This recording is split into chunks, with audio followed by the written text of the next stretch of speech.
दोस्तों आज की इस वीडियो में हम समझेंगे श्रीमद् भगवद गीता के तीसरे अध्याय के 5 श्लोक को 26 से 30 तक। तो चलो सबसे पहले हम समझते हैं 26वें श्लोक को।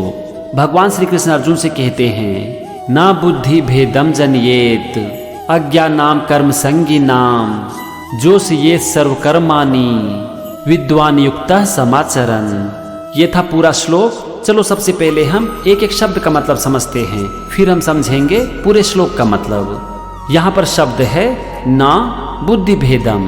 न मतलब नहीं और बुद्धि भेदम का मतलब होता है बुद्धि में भ्रम। फिर है जनियेत अज्ञानम, इसमें 2 शब्द है, जनियेत और अज्ञानम। जनियेत का मतलब होता है उत्पन्न करे और अज्ञानम मतलब अज्ञानियों की।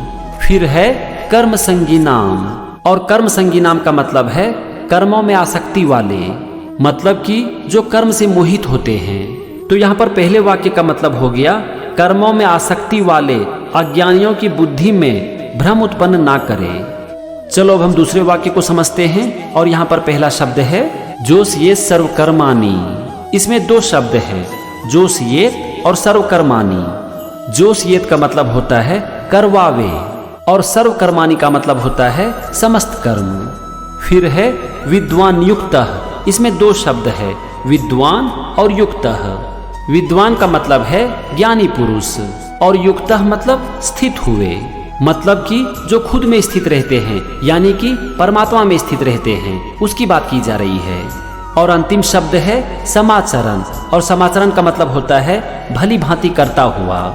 तो यहाँ पर दूसरे वाक्य का मतलब हो गया परमात्मा में स्थित हुए ज्ञानी पुरुष समस्त कर्म भली भांति करते हुए करवावे। करवावे का यहाँ पर मतलब है अज्ञानी लोग से करवावे।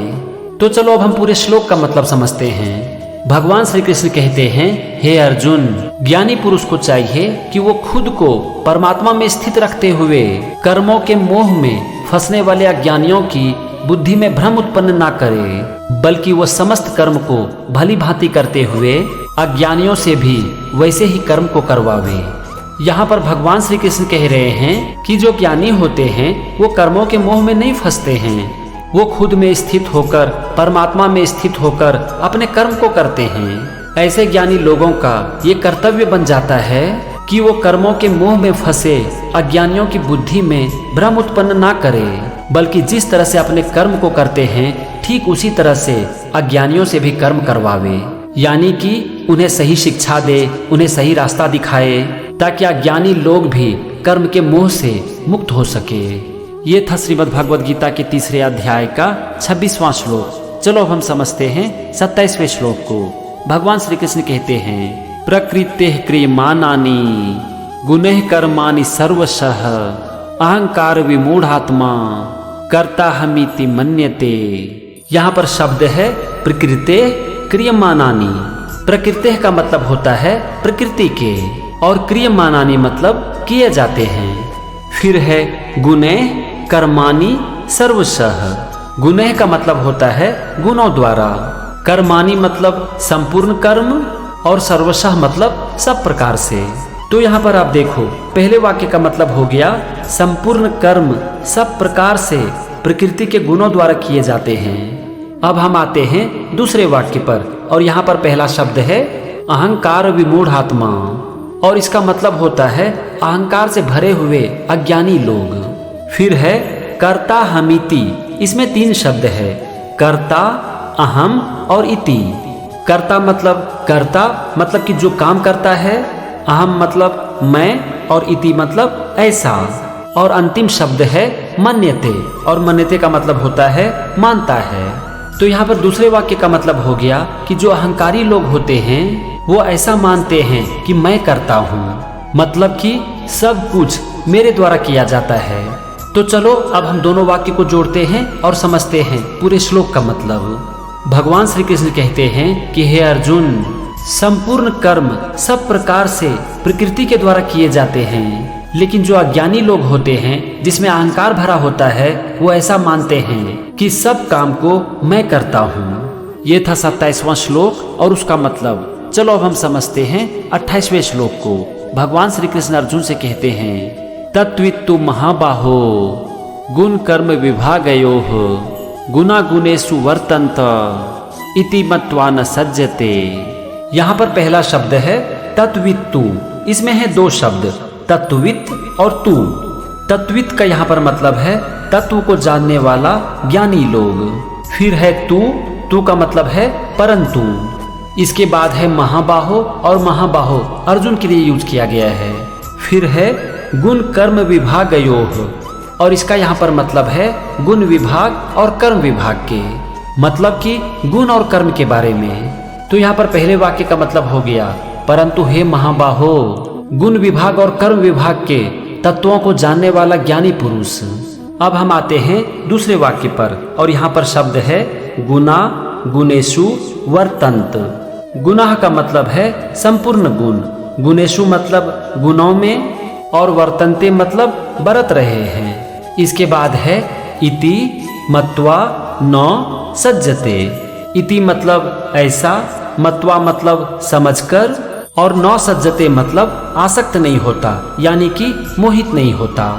तो चलो अब हम दूसरे वाक्य का मतलब समझते हैं। दूसरे वाक्य का यहाँ पर मतलब है संपूर्ण गुण गुणों में बरत रहे हैं, ऐसा समझकर उनमें आसक्त नहीं होता। इसे आसान भाषा में हम इस तरह से समझ सकते हैं, जो ज्ञानी लोग होते हैं वो ये जानते हैं कि सब कुछ गुणों का खेल है, मतलब कि प्रकृति के गुणों का खेल है, और इसीलिए वो कभी भी इससे मोहित नहीं होते। तो चलो अब हम पूरे श्लोक का मतलब समझते हैं। भगवान श्री कृष्ण अर्जुन से कहते हैं कि हे महाबाहो, गुण विभाग और कर्म विभाग के तत्वों को जानने वाला ज्ञानी पुरुष ये जानते हैं कि सब कुछ गुणों का खेल है, और इसीलिए वो कभी भी इससे मोहित नहीं होते। चलो इसे मैं थोड़ा और आसान करके आपको समझाता हूँ।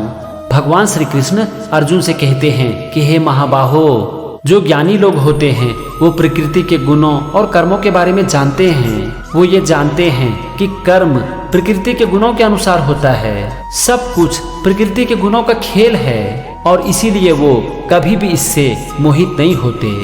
ये था श्रीमद् भगवद गीता के तीसरे अध्याय का 28वां श्लोक और उसका मतलब। चलो अब हम समझते हैं 29वें श्लोक को।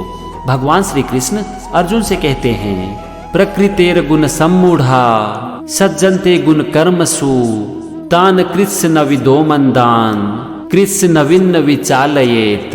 यहाँ पर सबसे पहला शब्द है प्रकृतेर गुण सम्मूढ़ा। इसमें है दो शब्द, प्रकृते और गुण सम्मूढ़ा। प्रकृति का मतलब होता है प्रकृति से, और गुण सम्मूढ़ा मतलब गुणों से अत्यंत मोहित हुए मनुष्य। फिर है सज्जनते। सज्जनते का मतलब होता है आसक्त रहते हैं, यानी कि मोहित रहते हैं। फिर है गुण कर्मसु, और इसका मतलब होता है गुणों में और कर्मों में। तो यहाँ पर पहले वाक्य का मतलब हो गया प्रकृति के गुणों से अत्यंत मोहित हुए मनुष्य गुणों में और कर्मों में आसक्त रहते हैं। चलो अब दूसरे वाक्य को समझते हैं, और यहाँ पर पहला शब्द है तान कृत्स्न विदो। इसमें है दो शब्द, तान और अकृत्स्न विदः। तान का मतलब होता है उन, और अकृत्स्न विदः का मतलब होता है पूर्णतया न समझने वाले। फिर है मंदान कृत्स्नविन्। इसमें है तीन शब्द, मंदान, कृत्स्नवित् और नौ। मंदान का मतलब होता है मंद बुद्धि अज्ञानियों को, कृत्स्नवित् मतलब पूर्णतया जानने वाला ज्ञानी, और नौ मतलब नहीं, ये तो आप जानते ही हो। और अंतिम शब्द है विचालयेत, और इसका मतलब होता है विचलित करे। तो यहाँ पर आप देखो, मंदान कृत्स्नविन् विचालयेत का मतलब हो गया मंद बुद्धि अज्ञानियों को पूर्णतया जानने वाले ज्ञानी विचलित ना करे। तो यहाँ पर दूसरे वाक्य का मतलब हो गया उन पूर्णतया ना समझने वाले मंद बुद्धि अज्ञानियों को पूर्णतया जानने वाले ज्ञानी विचलित ना करे। ये था पहले और दूसरे वाक्य का मतलब। चलो अब हम समझते हैं पूरे श्लोक का मतलब। भगवान श्री कृष्ण अर्जुन से कहते हैं कि हे अर्जुन, प्रकृति के गुणों से अत्यंत मोहित हुए मनुष्य गुणों में और कर्मों में आसक्त रहते हैं। उन पूर्णतया ना समझने वाले मंद बुद्धिया ज्ञानियों को पूर्णतया जानने वाला ज्ञानी विचलित ना करे। मैं इस श्लोक का मतलब आपको आसान भाषा में समझाता हूँ। यहाँ पर भगवान श्री कृष्ण कह रहे हैं कि बहुत से लोग प्रकृति के गुणों से मोहित हो जाते हैं, और ऐसे लोग गुणों के और कर्मों के मोह में फंस जाते हैं। मतलब कि इस संसार के जो नियम हैं काम हैं, गुण हैं, लोग उसके माया जाल में फंस जाते हैं। ऐसे लोग मंदबुद्धि वाले होते हैं, अज्ञानी होते हैं। तो जो ज्ञानी लोग हैं, मतलब कि जो कि मोह के माया जाल में नहीं फंसते, वो ऐसे अज्ञानी लोग को विचलित ना करे, उसकी मदद करे, जीवन में उसे सही रास्ता दिखाए, ना कि मोह में और फंसाकर उसे विचलित कर दे। यहाँ पर भगवान कह रहे हैं कि ज्ञानी लोग को अज्ञानी लोगों की मदद करनी चाहिए और उसे सही रास्ता दिखाना चाहिए। ये था 29वां श्लोक और उसका मतलब। चलो अब हम समझते हैं 30वें श्लोक को। भगवान श्री कृष्ण अर्जुन से कहते हैं, मयि सर्वाणि कर्माणि सन्न्यस्याध्यात्म चेतसा निराशी निर्ममो भूत्वा युध्यस्व विगतज्वरः। ये था 30वां श्लोक। चलो सबसे पहले हम एक एक शब्द का मतलब समझते हैं, फिर हम समझेंगे पूरे श्लोक का मतलब। यहाँ पर शब्द है मयि सर्वाणि कर्माणि। मयि मतलब मुझ में, सर्वाणि मतलब संपूर्ण और कर्माणि मतलब कर्मों को। फिर है सन्न्यस्याध्यात्म चेतसा। इसमें दो शब्द है, सन्न्यस्य और अध्यात्म चेतसा। सन्न्यस्य का मतलब होता है अर्पण करके और अध्यात्म चेतसा का मतलब होता है मुझ अंतर्यामी परमात्मा में लगे हुए चित्त द्वारा। तो यहाँ पर आप देखो, पहले वाक्य का मतलब हो गया मुझ अंतर्यामी परमात्मा में लगे हुए चित्त द्वारा संपूर्ण कर्मों को मुझ में अर्पण करके। चलो अब दूसरे वाक्य को समझते हैं और यहाँ पर पहला शब्द है निराशी निर्ममो। इसमें है दो शब्द, निराशी और निर्ममः। निराशी मतलब आशा रहित और निर्ममः मतलब ममता रहित। फिर है भूत्वा। भूत्वा मतलब होकर। इसके बाद है युध्यस्व मतलब युद्ध कर। और अंतिम शब्द है विगतज्वरः और इसका मतलब होता है संताप रहित, यानी कि बिना शोक के। तो यहाँ पर दूसरे वाक्य का मतलब हो गया आशा रहित, ममता रहित और संताप रहित होकर युद्ध कर। चलो अब हम पूरे वाक्य का मतलब समझते हैं। भगवान श्री कृष्ण अर्जुन से कहते हैं कि हे अर्जुन, मुझ अंतर्यामी परमात्मा में लगे हुए चित्त द्वारा संपूर्ण कर्मों को मुझ में अर्पण करके आशा रहित, ममता रहित और संताप रहित होकर युद्ध करो। यहाँ पर भगवान अर्जुन से कह रहे हैं कि मैं अंतर्यामी हूँ, परमात्मा हूँ, इसीलिए तुम अपने पूरे मन से अपने सारे कर्मों को मुझ में अर्पित कर दो और बिना किसी आशा के, ममता के और शोक के युद्ध करो।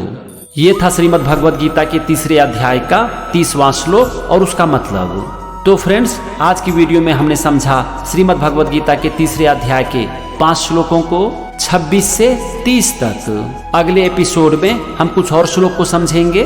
तो मेरे साथ बने रहिए और श्रीमद् भगवद गीता सीखते रहिए। जय श्री कृष्णा।